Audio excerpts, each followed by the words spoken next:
আগেই কেন পেটে থাকতেই যাসনি পড়ে?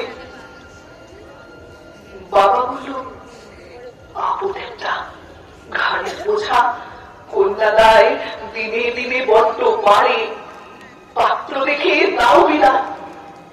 সমাজ বলল, শিক্ষা চাইছে, চাকরি করবে, সে কি কথা? স্বামী তো একমাত্র প্রভু, হত্যাকর্তা অন্নদাতা। স্কুল কলেজে যাবে কেন, ঘুরবে কেন পথে ঘাটে? ছেলেরা হয় উত্তেজিত, ধর্ষণার তাই তো ঘটে। পাড়ার দাদার চোখ পড়েছে দামোত্তমর শরীরটাতে।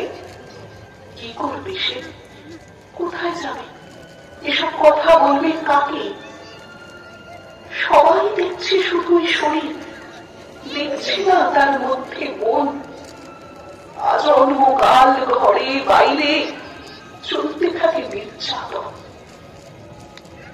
গণধর্ষণ করবে বলে ফন্দি আতে ধর্ষকেরা, ওরা নাকি দুধের শিশু, কেউ বলেছে বিদ্যুতেরা। বাচ্চা ছেলে, নিহার অবোধ, দোষ যদি বা করেই ফেলে, আইন চলবে নিজের পথে, সময় হলে যাবে জেলে। পুলিশটা ওরা হাত পা বাঁধা, ওরা যে কার দুষ্ট ছেলে, আজ বরং চোখ বুঝে থাক। কি খাবো ভাই মুন্ডু গেলে? মেয়েগুলো সাজ দেখেছ, দেখছো কেমন চলন টেরা? কতক্ষণ আর ধৈর্য ধরে শান্ত থাকে ধর্ষকেরা? ফলে মেয়ে ধর্ষিতা হয় স্কুলের পথে, কলেজ যেতে, বেড বডিও ছড়িয়ে থাকে বাসের মধ্যে, ধানের খেতে। দুটো একটা তুচ্ছ ব্যাপার ঘটে যদি ঘটতে দাও, রাষ্ট্র মেলে পথে পুরো, হয় টাকা নয় চাকরিও দাও। রাষ্ট্রনেতা এগিয়ে আসেন, শ্রীহস্তে তার ক্ষতিপূরণ। এমনি করে চলতে থাকে, চলছে চলবে নারী পীড়ন। যতক্ষণ না আমার মেয়ে, আমার বউটি হচ্ছে শিকার, বাড়তে থাকে মুখোশ পরা এই সমাজের যৌন বিকার।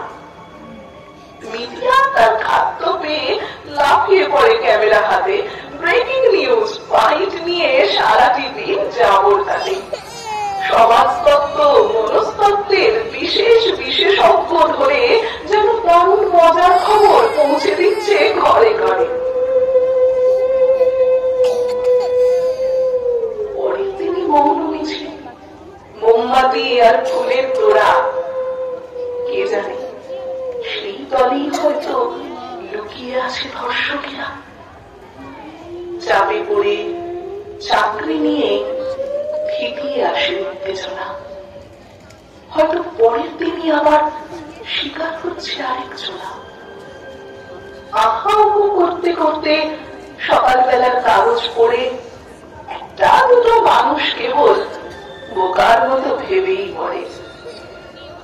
আর সে মেয়ে মরল যে কাল হিংস্র পশুর অত্যাচারে, দেহের ছেঁড়া টুকরোগুলো ছড়িয়ে রইল বন বাগানে। সে বলে, মা, মেয়ে হয়ে আর যেন এই জন্ম না হয়, কারণ মেয়ে শুধুই মেয়ে, মেয়ে মানুষ মানুষ তো নয়, তাকে শুধু মরতেই হয় নৃশংসতার কষ্ট।